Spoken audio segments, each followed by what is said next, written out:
Abakulembeze b'amawanga 18 bakakasizza okubaawo ng'abajulizi n'okwetaba ku mukolo gw'okulayiza Pulezidenti Yoweri Kaguta Museveni olunaku lw'enkya ku kisaawe Kololo. Mu bano mulimu owa Tanzania John Pombe Magufuli, owa Swaziland Muswazi, owa Zimbabwe Robert Mugabe, owa South Africa Jacob Zuma, naye abaffe basajja bakulu bano be baani? John Pombe Magufuli yazaalibwa nga 29 omwezi ogw'Ekkumi omwaka ogwa 1959. Ono yasooka kulondebwa nga mubaka mu lukiiko lw'eggwanga olukulu mu mwaka ogwa 1995 era nga yaweereza mu gavumenti nga minisita omubeezi ow'ebyenguudo okuva mu mwaka gwa 2000 okutuuka mu gwa 2006 era nga yaweerezaako nga minisita ow'ebyettaka wamu n'okutebenkeza abantu okuva mu mwaka gwa 2006 okutuuka mu gwa 2008. Teyakomaawo, yaweerezaako nga minisita ow'ebyobulunzi n'ebyennyanja mu mwaka gwa 2008 okutuuka mu gwa 2010 era awo n'addamu okuweereza nga minisita w'ebyenguudo omulundi ogwokubiri okuva mu mwaka gwa 2010 okutuuka mu 2015. John Pombe Joseph Magufuli, na hapa nitatenda kazi zangu za urais wa Jamhuri ya Muungano wa Tanzania. Yavuganya kuba pulezidenti wa Tanzania mu kibiina ekiri mu buyinza ekya Chama cha Mapinduzi era n'awangula mu Oktoba w'omwaka ogwa 2015 n'alayizibwa nga 5 omwezi ogwa Novemba omwaka ogwa 2015. Ng'atandika ekisanja kye, John Pombe Magufuli yatandika n'obutattira ku liiso omuntu yenna eyeenyigira mu bulyake wamu n'obuli bw'enguzi wamu n'okwonoona ensimbi ez'omuwi w'omusolo. Yasazaamu ebikujjuko by'ameefuga ye kye yalabanga okuyiwaayo w'ensimbi ez'omuwi w'omusolo. Magufuli yasala omuwendo gw'ensimbi ezisaasaanyizibwa ku kabaga akaaniriza ababaka ba Paalamenti nga bayingira n'ebitundu 9 ku buli 100 bw'atyo n'awa ebiragiro nti ensimbi zino ziteekebwe kweza ez'amalwaliro awamu n'enguudo.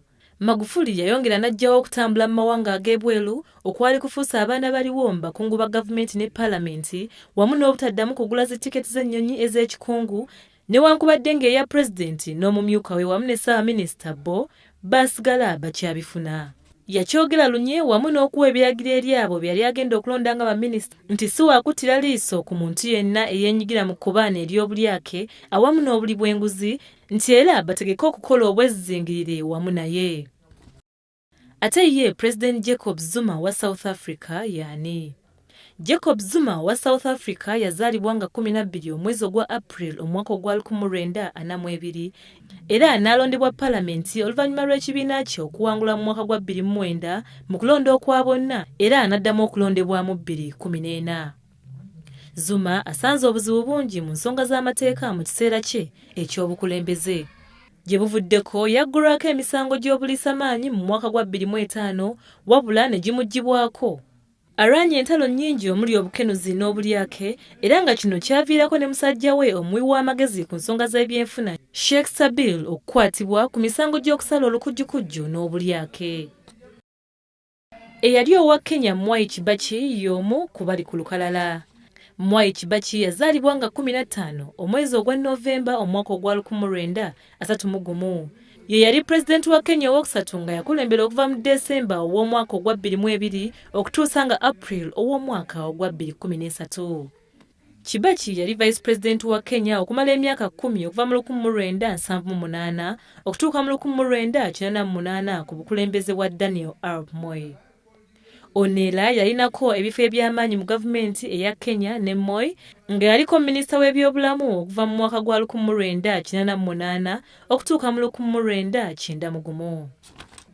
Wadde ono terabikirako mu mivuyo gya bulyake nga bwe gutera okuba mu bakulembeze b'amawanga ga Africa, Kibaki teyasobola kulwanyisa muze guno mu baminisita be ko n'abakozi aba gavumenti abalala. Yo wa Zimbabwe Robert Mugabe guno gwe gugenda okubeera omulundi gwe ogwokubiri okubeera ku mukolo nga guno wano mu Uganda. Mugabe y'omu ku bakulembeze mu Africa abakyasinze okulwa ku bukulembeze obwa pulezidenti. Ono amanyiddwa nnyo ng'omusajja ow'empaka era atakkiriziganya na nkola ey'abazungu. Newankubadde eggwanga lye litubidde mu mbeera embi nnyingi gamba ng'ebyenfuna, obwavu n'embeera endala nnyingi, naye kino tekimugaana kubeera ku ntebe nga pulezidenti. atuuse ku kisaawe ky'Entebbe ku ssaawa 11 naye nga kimutwalidde ebbanga lya ddakiika 25 okuva mu nnyonyi.